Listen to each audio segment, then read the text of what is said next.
this is the Cannonball C Star. This is, I think, a 55 tip opening, and I am getting a bigger sound out of this mouthpiece than I am out of the I and the J Selmer Super Session mouthpieces, which both are, I think one is in like a 68 and the other one's like a 73 tip opening, 77, something like this.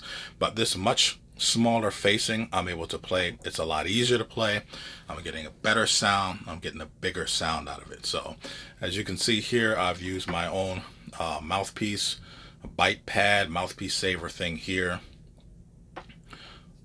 Let's take a look at the inside here. You can see we have relatively thick rails.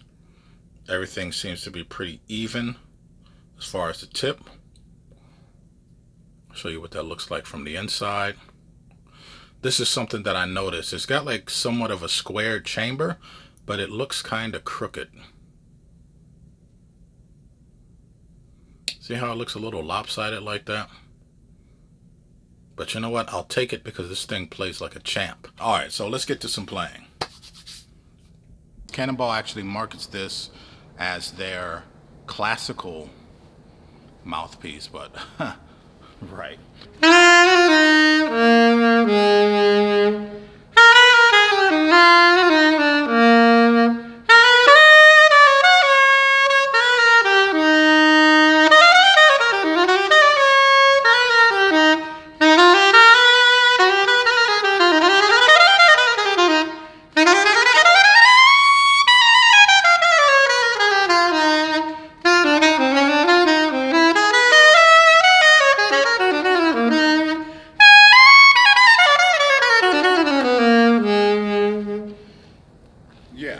This thing is by far the easiest setup I've ever played on soprano, ever. But there is a huge, huge problem, and I'll show you what that is. All right, let's. I'll play a little bit more, and then I'll tell you what that's all about.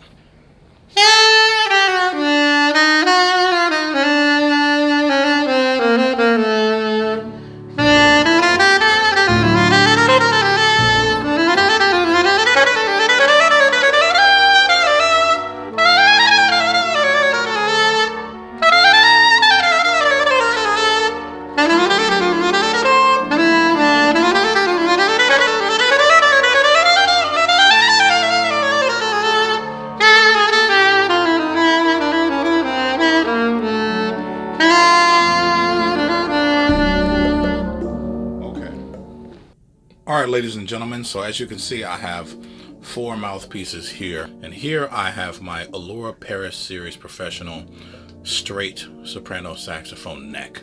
But the bore of all of these mouthpieces are quite different from one another.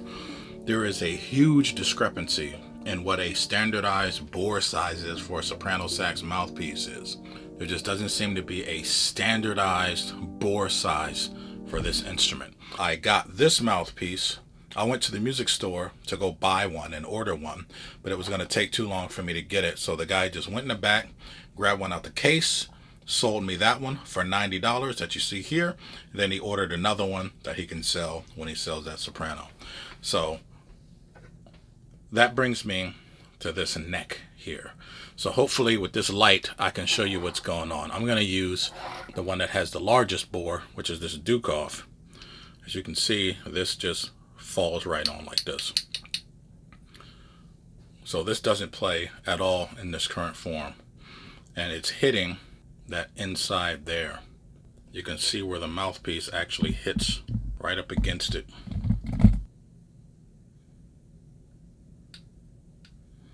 Alright, so let's move on to this Rico. Alright. Watch what happens here.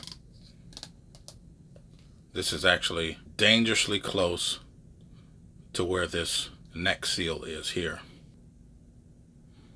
You can see how far up that is there. If I had only ever used my Selmer Super Session mouthpieces, I would have never known that that was an issue. I do not have to put this on all the way in order to play this in tune. But with the Cannonball, in order for me to play this in tune, I have to put this all the way on like this And unfortunately, it is still flat. You can see where that is there. That is all the way up into the chamber where it won't move anymore. So that gives me a couple of options. Either just get a new neck or get this neck fixed. So if you pick up an Allora Professional soprano saxophone, the straight one like I did, with this lacquer, you could potentially run into this issue with your mouthpieces. Now this one comes with two necks. I don't really use the curved neck at all. It's just weird ergonomics, but I prefer this one. Also, another option I have is just get a neck from a different company and then have a professional guy just fit it to fit my soprano. So more than likely I'll be looking for a Yanagisawa neck. All right, so let's get to some playing.